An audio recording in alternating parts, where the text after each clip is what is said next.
மாநிலமாக நம்பர் 1 முதலமைச்சராக நம்முடைய முதலமைச்சர் அவர்கள் திகழ்ந்து கொண்டிருக்கிறார்.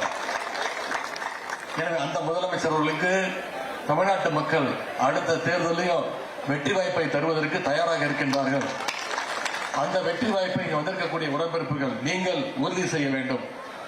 அடுத்த 3 மாதங்கள்ல தேர்தல் வரப்போகுது.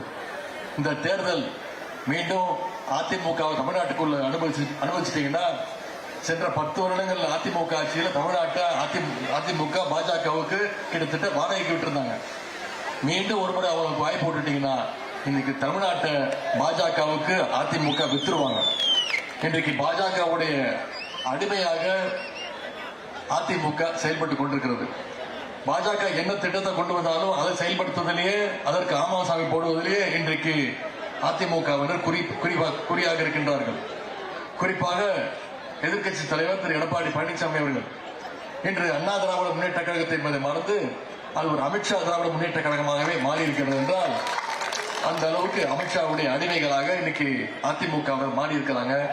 இதற்கெல்லாம் சரியான பதில் தருகின்ற நேரம் தான் வருகின்ற சட்டமன்ற தேர்தல், 2026 சட்டமன்ற தேர்தல்.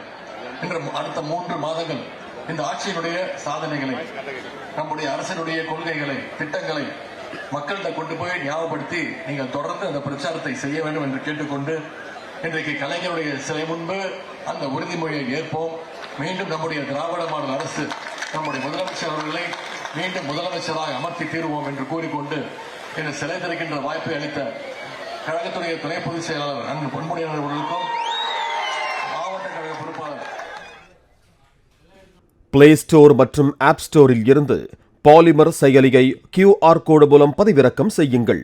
செய்திகளை உடனுக்குடன் பெறுங்கள்.